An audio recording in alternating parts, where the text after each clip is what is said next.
hermanos, muy buenos días. Estamos nuevamente en nuestro curso de Jesús de Nazaret y hoy queremos darle gracias a Dios como Jesús, queremos llenarnos de gozo en el Espíritu Santo como Jesús, porque nos va revelando estos misterios.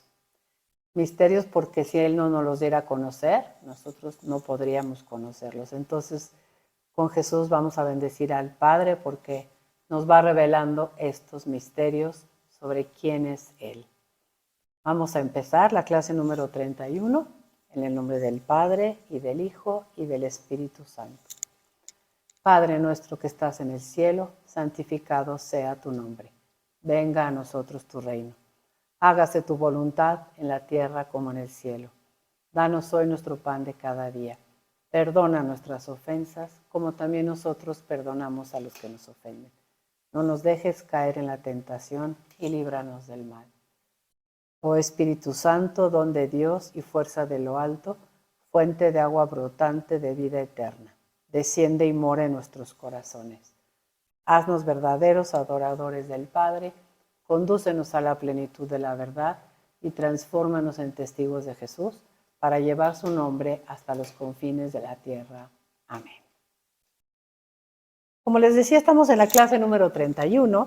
Ya llevamos 2 clases hablando de la cruz y la gloria del Hijo del Hombre. Y hoy vamos a ver una tercera parte. En nuestro libro vamos en la página 137 y vamos a ver hoy 2 temas. Primer anuncio de la pasión y de la resurrección y el tema de el verdadero discípulo de Jesús. Voy a hacer una lectura de introducción en la página 137 hasta abajo. Primer anuncio de la pasión y la resurrección. Con la confesión de la mesianidad de Jesús, termina la primera parte del Evangelio de Marcos.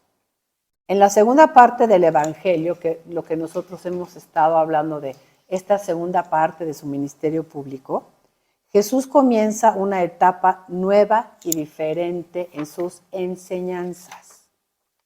Él seguirá siendo el maestro. Qué título tan bonito de Jesús. Él es el maestro, el que nos quiere dar una enseñanza de vida. Seguirá siendo el maestro que comunica sus instrucciones con acciones y palabras. Tenemos que aprender de Jesús, de sus acciones y de sus palabras. Pero ahora, el tema principal de su nuevo magisterio será el anuncio de su futura, pero a la vez cercana pasión y resurrección. Ya hemos comentado cómo van a dejar Galilea y van a ir bajando poco a poquito por el otro lado del Jordán, lo que llamamos Transjordania, y van a llegar a Jerusalén entrando por Jericó. A mí me admira mucho esta segunda parte del ministerio público de Jesús porque Él sabe bien a dónde va. Él está diciendo que va a morir y todavía faltan muchos capítulos de Evangelio. Entonces, como que revaloremos la entrega de Jesús. Él ya sabe lo que le va a pasar. Y más que ya sabe lo que le va a pasar a partir de este momento, revaloremos la figura del Hijo de Dios. El Hijo de Dios que eternamente Dios con el Padre dijo sí. Eternamente dijo sí, me voy a encarnar. Eternamente dijo sí, me voy a hacer hombre. Eternamente dijo sí, yo en mi naturaleza humana me voy a entregar para que vean en un signo sensible el grande amor que les tenemos, Padre. A mí eso me admira mucho. Hay que revalorar mucho este papel del Hijo eterno, como dice el Salmo, que le dice a Dios: sacrificios y oblaciones no quisiste, pero me has formado un cuerpo. Por eso te dije, Padre, aquí estoy para hacer tu voluntad. Y ese Hijo eterno de Dios, que ha tomado naturaleza humana, ahora va caminando a Jerusalén y les va a enseñar para qué van a Jerusalén. Les va a enseñar lo que falta para que ellos sepan que Él es ese Mesías, pero que tiene que entregar su vida para rescatarnos a todos los demás. Por eso el primer apartado va a ser la revelación de Jesús sobre su dolorosa muerte y su resurrección. Vamos a tomar el Evangelio de San Marcos, que es con el que hemos estado trabajando en esta parte. Ya habíamos leído la clase anterior, el capítulo 8. Habíamos leído del versículo 27 al 30, cuando en el versículo 29 Pedro le dijo abiertamente, tú eres el Cristo, y Jesús les ordenó enérgicamente que a nadie le hablaran acerca de él. Pero a mí me impresiona mucho el cambio de tono del versículo 30 al 31, porque acaban de confesarlo Mesías, él acaba de aceptar que él es el Mesías, y en el siguiente versículo dice, Jesús comenzó a enseñarles y va a hablar de su futura pasión y su resurrección. Jesús comenzó a enseñarles que el Hijo del Hombre debía sufrir mucho, ser reprobado por los ancianos, los sumos sacerdotes y los escribas, que le matarían y que resucitaría a los 3 días. Y vean qué diferencia con el versículo 30. De su mesianismo ordena que se guarde el secreto, pero de su futuro sufrimiento y entrega hablaba de esto abiertamente. Me voy a detener un momentito ahí. Pareciera que Jesús está anunciando, voy a decir una palabra que no me gusta, pero es la mejor para explicar esto, como si él fuera un vidente de sueños que viera el futuro, que exactamente cómo iba a morir.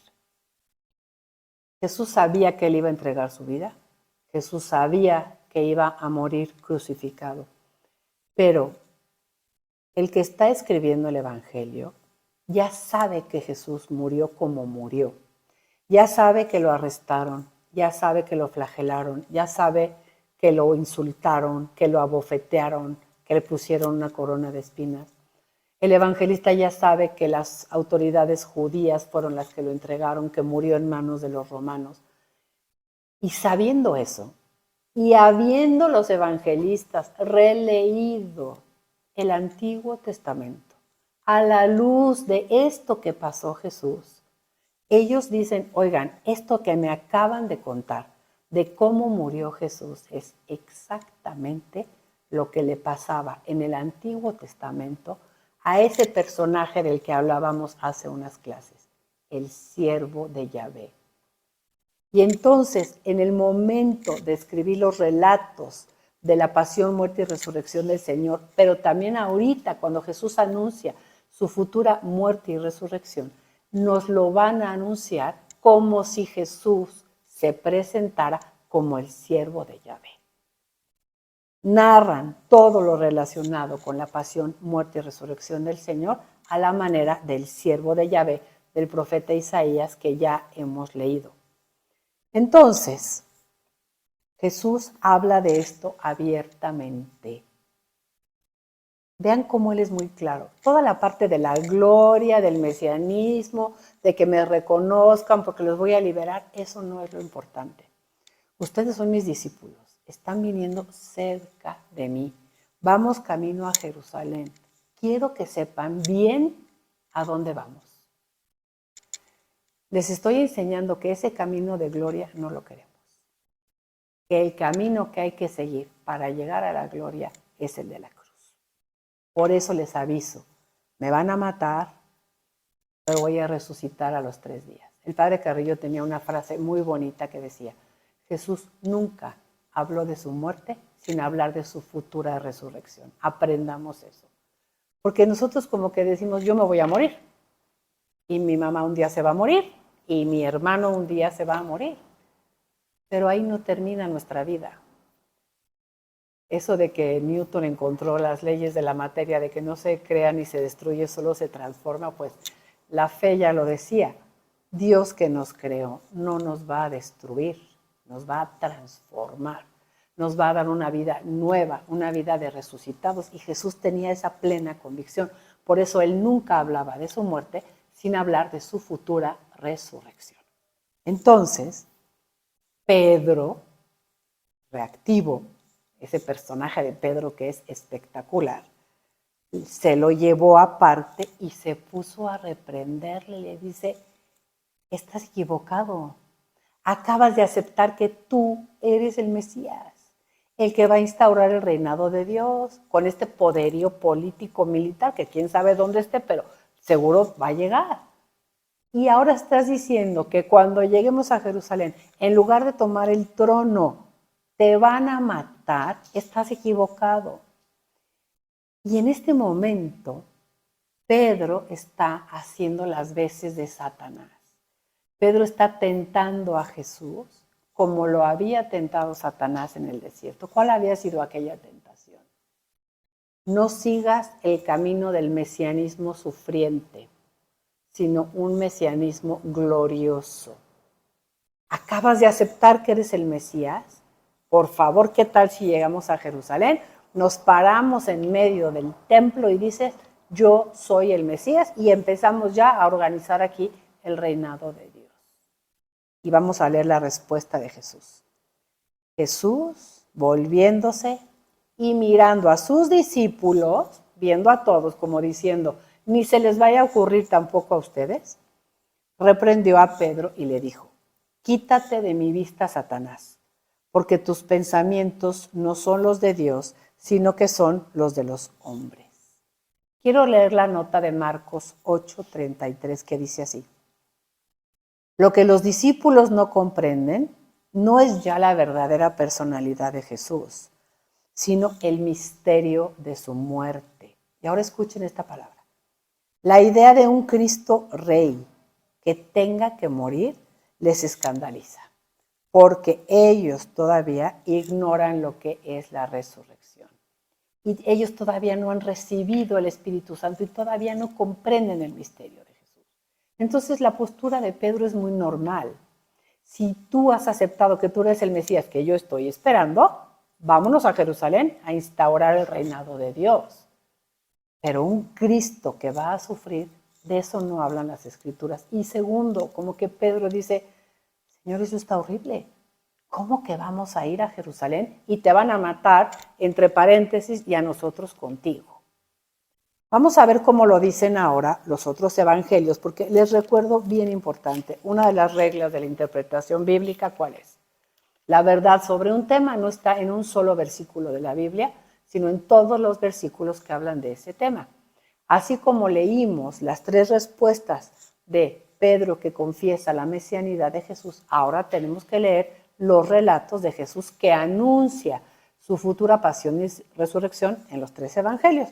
Ya leímos Marcos, ahora vamos al Evangelio de San Lucas, en el capítulo 9, en el versículo 22. Más chiquito. Les dijo, el Hijo del Hombre, fíjense cómo Jesús todavía sigue usando esta palabra, Él es el Hijo del Hombre, debe sufrir mucho como el siervo de Yahvé y ser reprobado por los ancianos, los sumos sacerdotes y los escribas, lo matarán y resucitará al tercer día. ¿Cómo termina Jesús siempre? Palabras de resurrección, palabras de esperanza, palabras de salvación. La palabra final de Dios Padre es siempre gozo, siempre alegría, siempre vida eterna.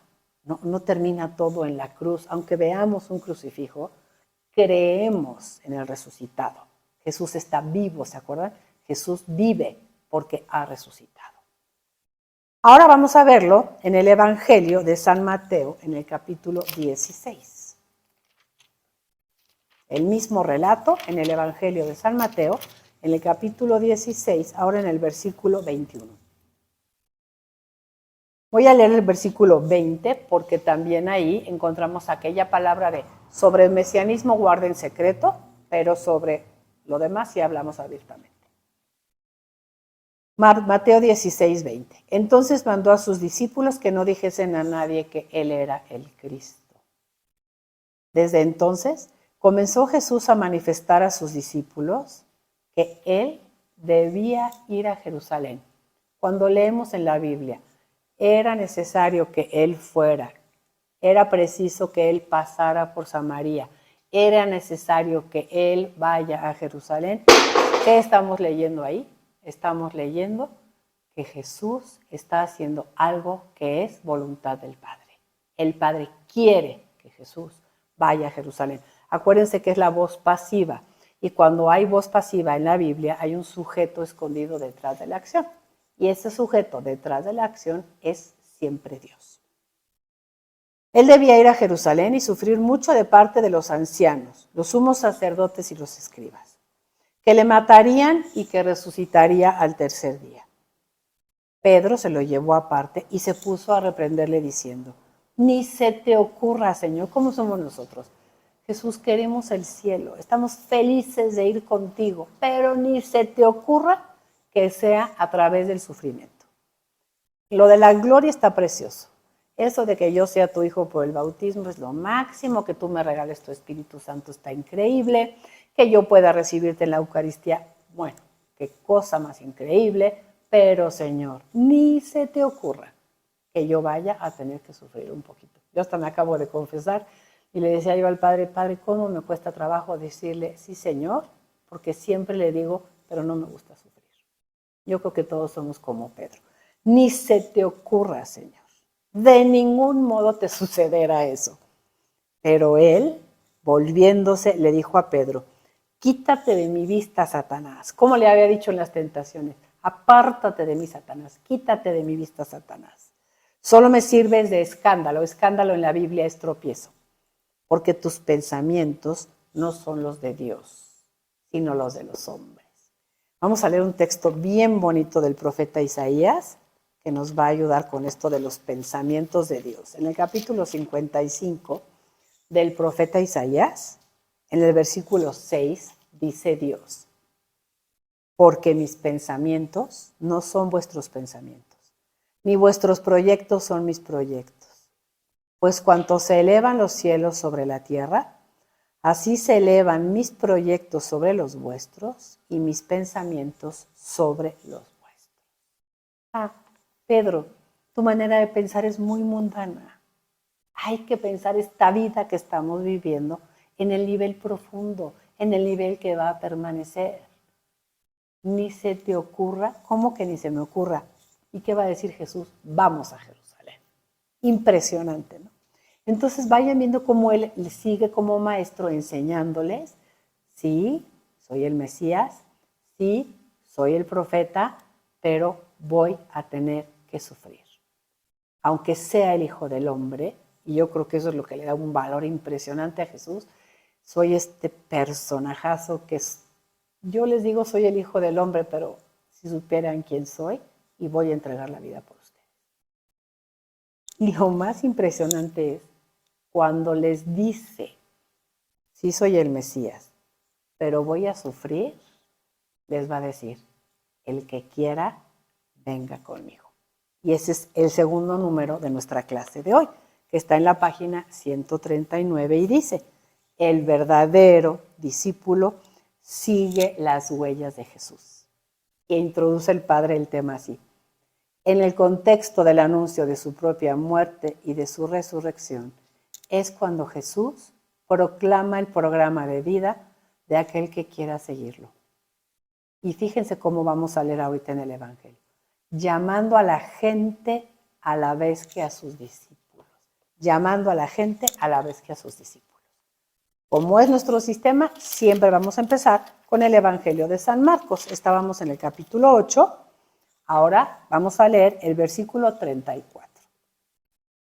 Llamando a la gente a la vez que a sus discípulos, les dijo: ahora sí, si alguno quiere venir en pos de mí, 3 cositas. 1, niéguese a sí mismo. 2, tome su cruz.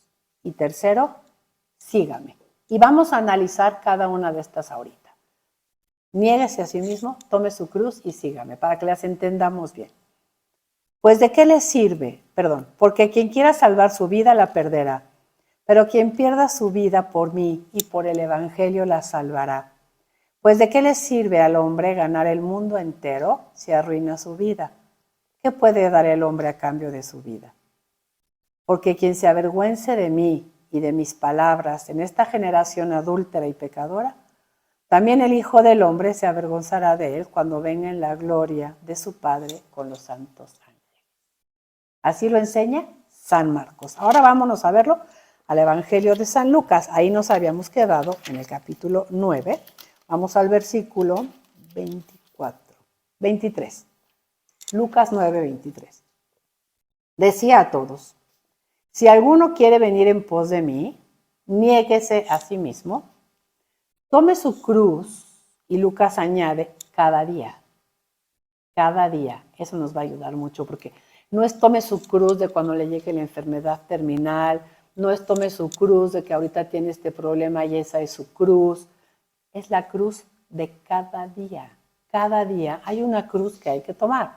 Cada día hay una renuncia que hay que hacer. Cada día hay una mortificación por la que pasamos. Tómala, dice Jesús. Y luego, sígame. Porque quien quiera salvar su vida la perderá, pero quien pierda su vida por mí la salvará. Pues ¿de qué le sirve a una persona haber ganado el mundo entero si ella misma se pierde o se arruina? Porque quien se avergüence de mí y de mis palabras, también el Hijo del Hombre se avergonzará de él cuando venga en su gloria, en la de su Padre y en la de sus santos ángeles. Y ahora, en San Mateo, ya que terminemos de leer los 3 textos, entonces ya estamos en condiciones de dar la explicación. ¿Okay? Entonces, capítulo 16 de San Mateo, versículo 24. Entonces dijo Jesús a sus discípulos. ¿Cuál es ese entonces? Entonces, cuando ya les avisó de su pasión, si alguno quiere venir en pos de mí, niéguese a sí mismo, tome su cruz y sígame. Porque quien quiera salvar su vida la perderá, pero quien pierda su vida por mí la encontrará. Pues ¿de qué le servirá a una persona ganar el mundo entero si arruina su vida? ¿O qué puede dar una persona a cambio de su vida? Y entonces vamos a nuestras explicaciones. Primera condición para seguir a Jesús: niégate a ti mismo. ¿Qué es negarse a uno mismo? Es cuando mi voluntad no vaya de acuerdo con la voluntad de Dios, negarme a mí mismo. O sea, Señor, como dijo Jesús, no me gusta tu plan, no hay otra manera, pero que no se haga mi voluntad sino la tuya. Y es muy difícil negarse a uno mismo y adherirse voluntariamente a la voluntad de Dios. Dios no quiere que lo sigamos por obligación, Dios quiere que lo sigamos con una convicción profunda. Pero Jesús le está hablando a un auditorio que ha escuchado esta palabra, que ha escuchado que seguir la voluntad de Dios es lo que los va a llevar a la vida. Entonces, por ejemplo, vamos a leer algunos salmos. El Salmo 40. Acuérdense que él está hablando a un auditorio judío y ellos conocen muy bien estos textos.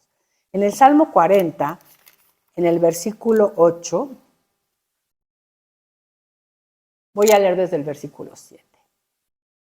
No has querido sacrificio ni oblación, pero me has abierto el oído. No pedías holocaustos ni víctimas, y dije entonces, aquí he venido. Está escrito en el rollo del libro que debo de hacer tu voluntad. Y eso deseo, Dios mío. Tengo tu ley en mi interior. Es un deseo, no es una obligación.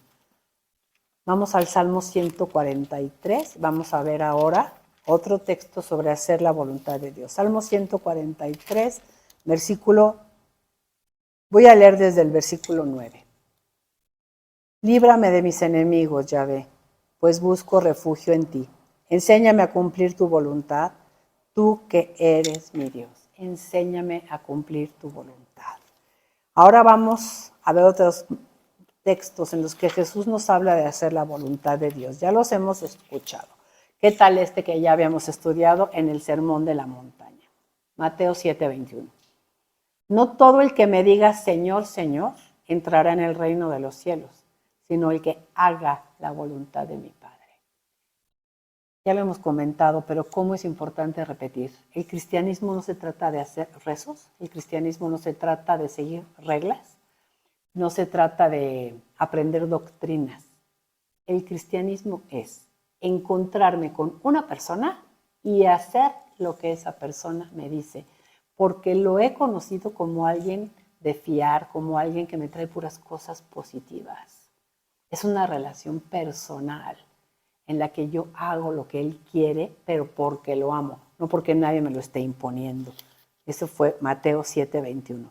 No el que me diga Señor, Señor, sino el que haga la voluntad de mi Padre que está en los cielos.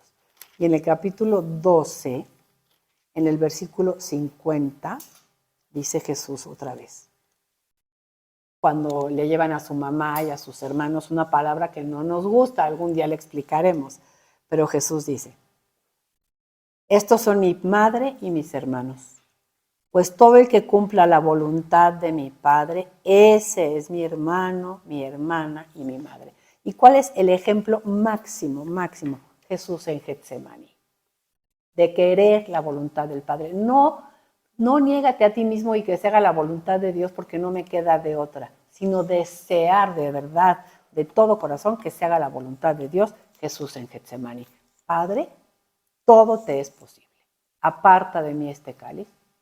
Pero, ¿se acuerdan que cuando hay pero, tengo que decir, aquí hay un cambio de situación, pero que no se haga mi voluntad, que se haga la tuya, Padre? Esa es la oración de Jesús. Eso fue la primera condición para seguir a Jesús. Niégate a ti misma. ¿Cuál es la segunda? Tomar la cruz. No se trata de echarnos cruces adicionales. No se trata de cuál será mi cruz, sino en algún momento de la vida se nos presentará algo que no nos gusta, algo que nos invita a renunciar a nosotros mismos, a dejar todo en manos de Dios, a aguantar algo. Ese día, dice San Lucas, toma tu cruz y dile, Señor, no me gusta, la tomo contigo. Y después, el tercer elemento. Sígueme, dice Jesús. ¿Se acuerdan cuando llamó a los apóstoles? ¿Cuál era la palabra? Sígueme. Pero sígueme no es nada más, camina atrás de mí como un borreguito sin pensamiento. Sígueme es, ya escuchaste, ya viste, ven conmigo, entrégate a mí. Y las palabras del relato nos enseñan cómo hay que entregarse. El que pierda la vida por mí y por el Evangelio, la salvará. Como que Jesús dice, no hombre, no se preocupen, es que no hay nada mejor que gastar la propia vida por el Evangelio. Y el Evangelio es la buena noticia, y la buena noticia es Él, es Jesús. Y para Jesús la buena noticia es el reino de Dios. Entonces Él dice, véanme, pude haber ejercido un mesianismo glorioso, pude haber dicho, sí soy el profeta, pónganme aquí un altar. No, lo que vale la pena es gastar la vida por Dios. Eso vale la pena, eso hace feliz. No me asusta tanto la muerte como dejar de hacer lo que Dios quiere. Yo quiero seguir a Jesús, seguirlo. Voy a terminar con un texto muy bonito sobre el seguimiento de Jesús, que está en la epístola a los Hebreos, al final, que sea para nosotros el fin de la clase, así como una bendición y una oración. Versículo 20, Hebreos 13:20. Que el Dios de la paz, que levantó de entre los muertos al gran pastor de las ovejas, en virtud de la sangre de una alianza eterna, a Jesús, Señor nuestro, os procure toda clase de bienes para cumplir su voluntad y que haga en nosotros lo que le parezca bien por mediación de Jesucristo, a quien sea la gloria por los siglos de los siglos. Amén. Muchas gracias.